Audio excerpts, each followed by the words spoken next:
Deputada, a senhora menciona em uma das suas falas que o Brasil é um país ainda em desenvolvimento. E olha, desde que eu me entendo por gente, o Brasil ainda é um país em desenvolvimento. A senhora, como uma estudiosa em relação da pauta de desenvolvimento social, né, a questão do desenvolvimento sustentável, onde é que a gente erra, deputada? E aqui eu vou dar uma alfinetada com todo o perdão. O governo do PT está no poder há cerca de 20 anos e a gente está sempre errando na fórmula. Óbvio que tivemos alguns avanços, mas ainda estamos em desenvolvimento. Como é que a gente chega lá, sendo que somos a 10ª maior economia do mundo, né? Na verdade, eu acho que tivemos muitos avanços. E eu sou formada em História e eu gosto de trabalhar os fatos como eles são. Nós tivemos o avanço do governo do PSDB, que é um partido da social-democracia com forte base intelectual e empresarial na parte do equilíbrio econômico. E isso foi um ganho para o Brasil. Tivemos um ganho altamente relevante nos governos do presidente Lula, que manteve os ganhos do Plano Real, ampliou esses ganhos, pudemos ter crescimento econômico e fomos além no combate à desigualdade social. Um país com desigualdade social nunca pode ser considerado um país desenvolvido. A gente não pode pensar em país desenvolvido como sendo apenas sinônimo de riqueza, tem que ser prosperidade. E prosperidade é você diminuir as imensas desigualdades que temos em um país como o nosso. E agora é o momento de juntar as três coisas: equilíbrio econômico, combate à desigualdade e sustentabilidade. Essa é a agenda do mundo. Por incrível que pareça, né, você dizendo, o governo do PT está aí há 20 anos, mas é exatamente nesses governos que a gente conseguiu manter as três coisas caminhando juntos. Os ganhos de natureza econômica ampliando, o ministro Fernando Haddad fez um excelente trabalho, você pode medir, mesmo em termos do equilíbrio fiscal, o governo do presidente Lula tem muito mais responsabilidade fiscal do que o governo Bolsonaro, é só ir aos números. Em termos dos investimentos, até em áreas tradicionais, como é o caso da agenda de infraestrutura, os números são abissais. E na agenda social, não vamos nos esquecer que nos 6 anos de governo Temer, governo Bolsonaro, o Brasil voltou para o mapa da fome. Foi no governo do presidente Lula que saímos novamente do mapa da fome. E, se eu for para a minha área, os avanços que nós conseguimos de integrar economia e ecologia numa mesma equação foi no governo do presidente Lula. Tem muita coisa para fazer? Sim. Agora, o que a gente não pode é o tempo todo você anda e depois tudo volta praticamente para o zero. Sair do mapa da fome e voltar para o mapa da fome não faz sentido. Mas o governo negacionista, que infelizmente ficou durante 4 anos no nosso país, quis voltar para trás em tudo, inclusive em relação à nossa democracia, querendo impor uma ditadura. É isso que faz o Brasil não avançar, é essa visão atrasada de não ter pensamento estratégico. Eu sempre digo, às vezes as pessoas, né, falam, elite brasileira, elite brasileira. Ora, isso não é um problema. Ter uma elite em um país não é um problema. O problema é não ter elite. Elite não é quem tem dinheiro. Elite é quem tem pensamento estratégico. Pensamento estratégico pode ser de quem tem dinheiro e quem não tem dinheiro. O nosso querido Davi Yanomami, nosso querido Ailton Krenar, são pessoas com visão estratégica. E a visão de prosperidade deles não é de dinheiro. O Chico Mendes era uma pessoa com visão estratégica e era uma pessoa simples do Seringal da Amazônia.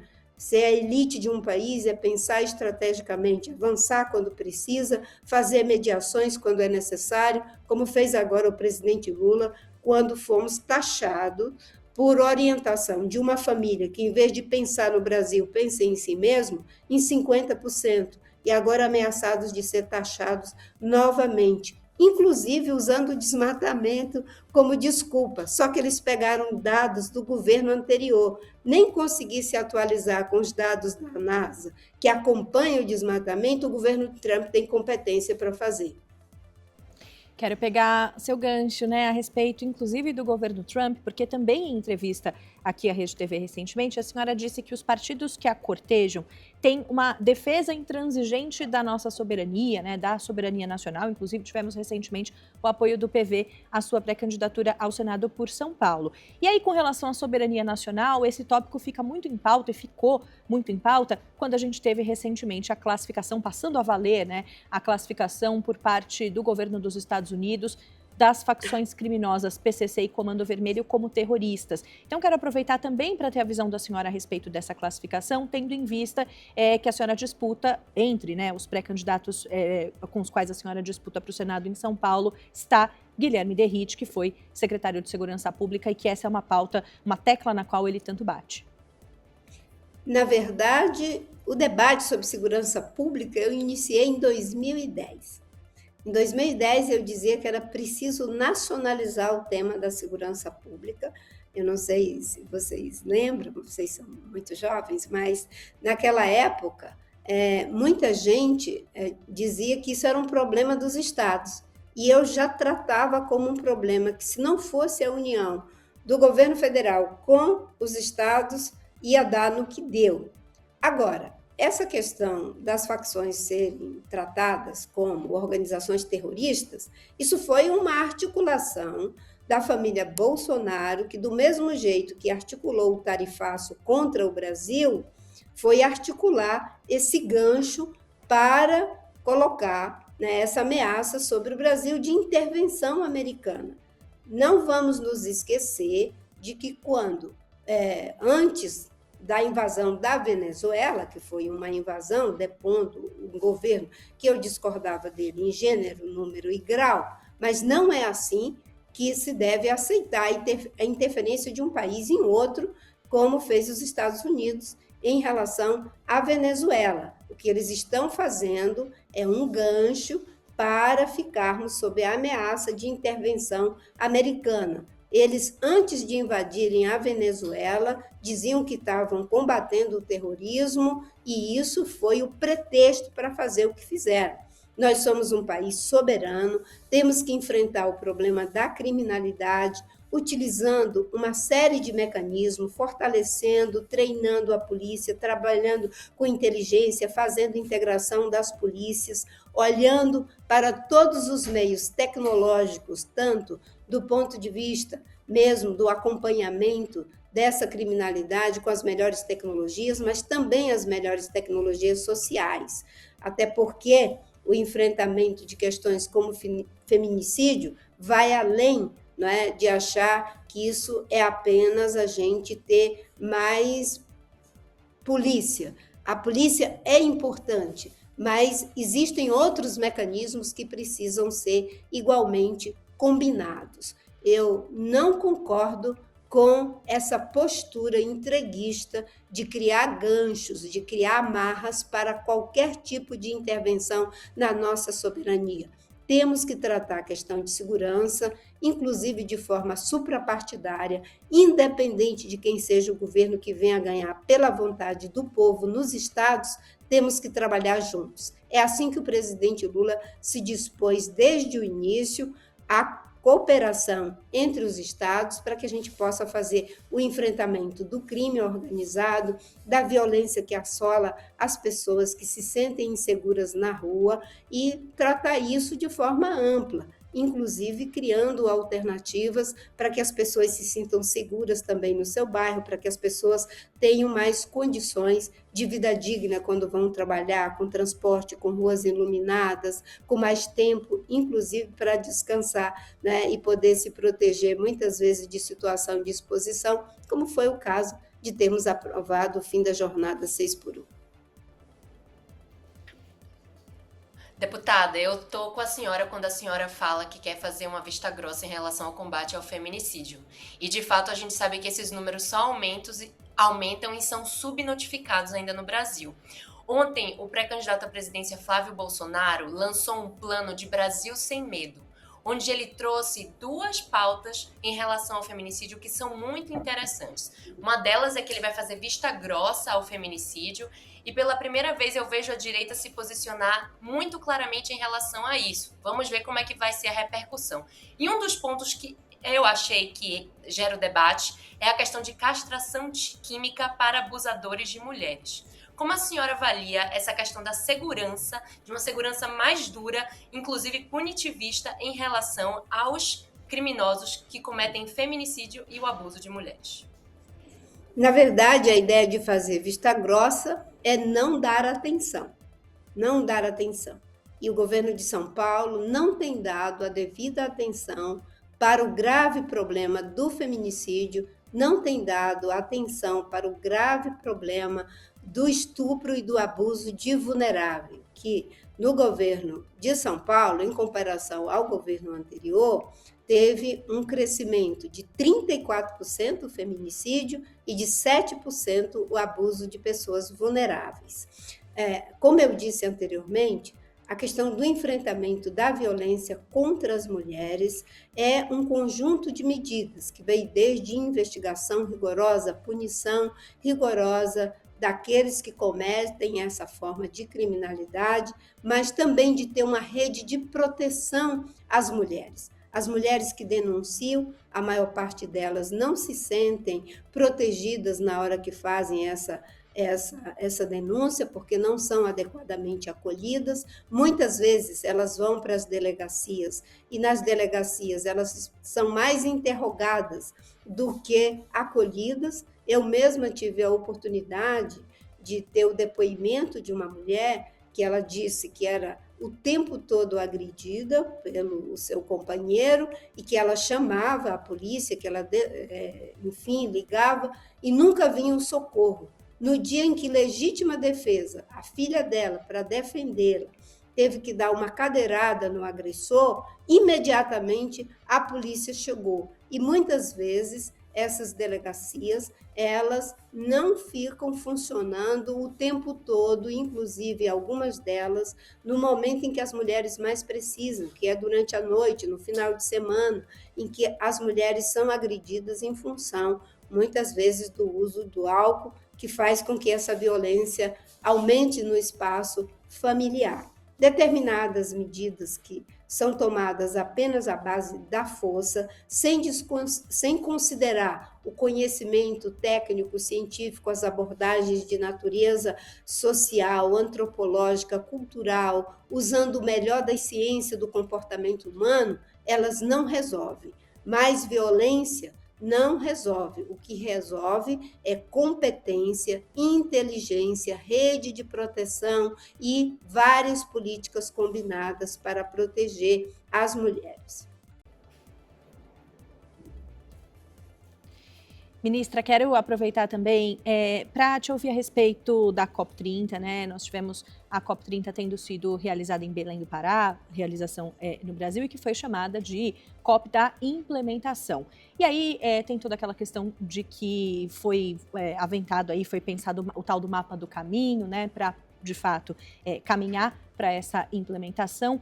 E aí, do ponto de vista, claro, das questões relacionadas a clima, o que está faltando para que se implemente? É muito na linha da pergunta que a Maria fez também, né, anteriormente, do ponto de vista do avanço, mas da parte prática, o que falta, o que é preciso, o que é necessário para que se caminhe para implementar as mudanças que são necessárias do ponto de vista climático?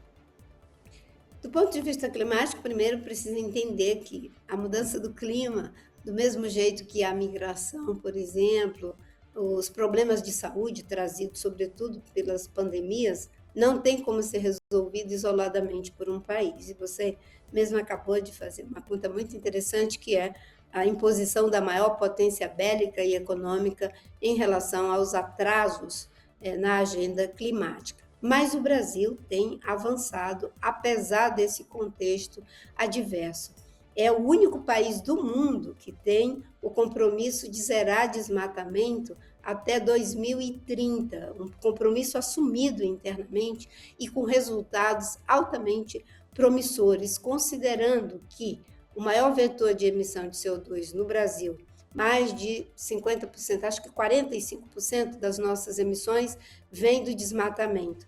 Nós já evitamos, nesses 3 primeiros anos do governo do presidente Lula, de lançar na atmosfera algo em torno de 750 milhões de toneladas de CO2, e esse ano temos a expectativa da menor taxa de desmatamento de toda a história da medição do desmatamento do Brasil. Ou seja, o Brasil está dando a sua contribuição. O Brasil é um país que, se você for comparar com outros países, tem uma matriz energética 45% limpa, uma matriz elétrica que é mais de 80% limpa, é o país que tem os biocombustíveis, um investimento de mais de 50 anos em função da segurança energética, mas que hoje se coloca como um combustível de transição e com um potencial de produção enorme, principalmente voltado para a questão da aviação, a questão do transporte marítimo e a produção de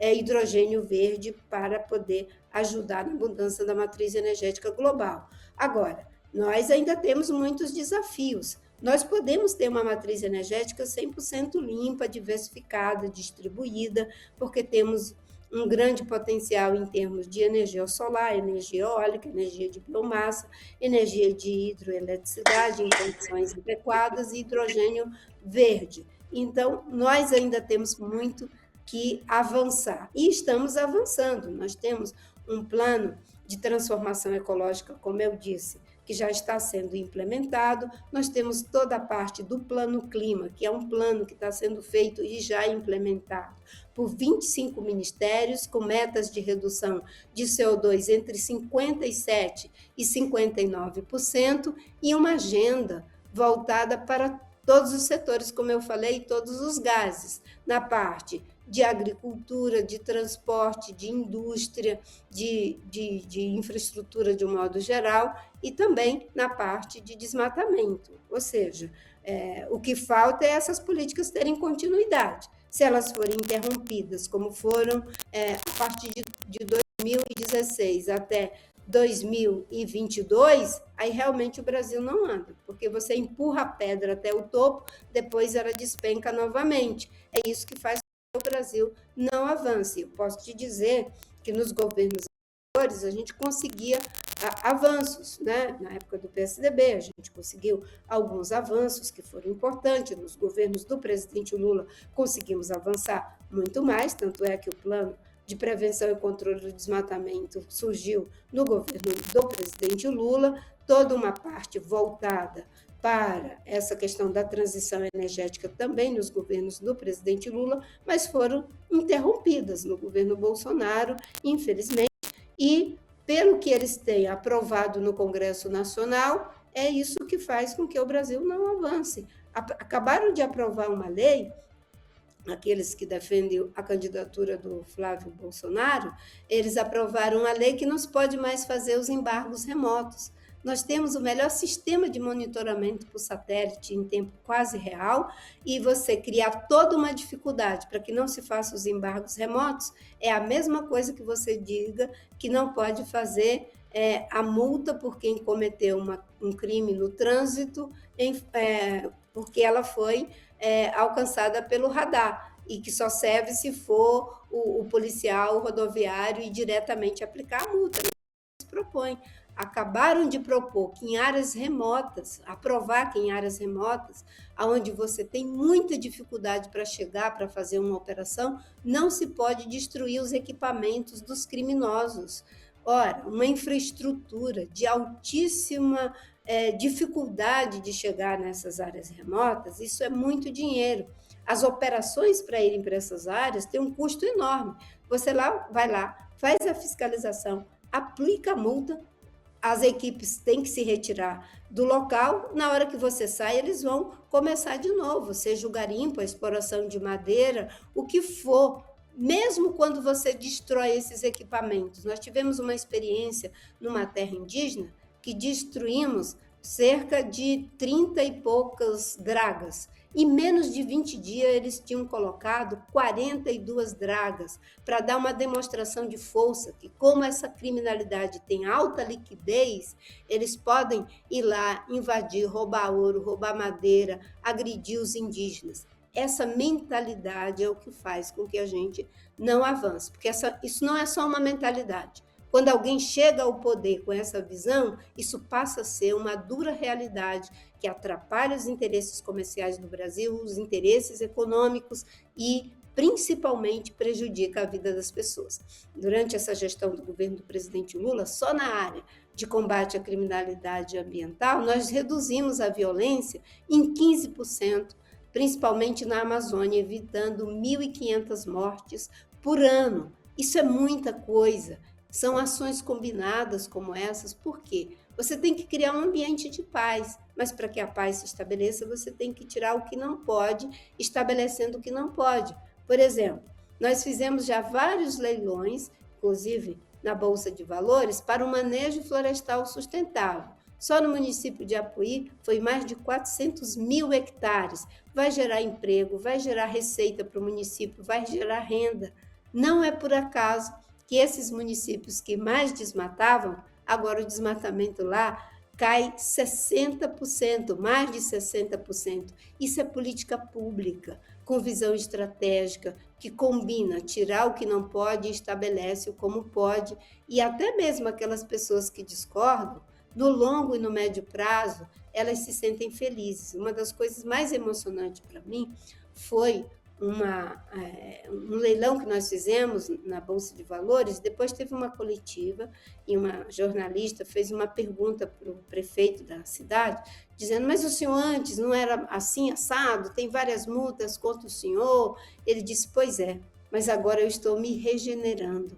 Olha que coisa bonita, eu tenho muitos depoimentos de pessoas que dizem, antes, os meus filhos na universidade, eles eram criticados por causa da atividade da família. Hoje eles começam a ter orgulho de sermos produtores e não apenas aqueles que vão tirar madeira irregularmente na terra dos indígenas. Isso gera emprego, isso gera renda, isso gera receita, isso gera uma dinâmica de desenvolvimento que nós chamamos de bioeconomia.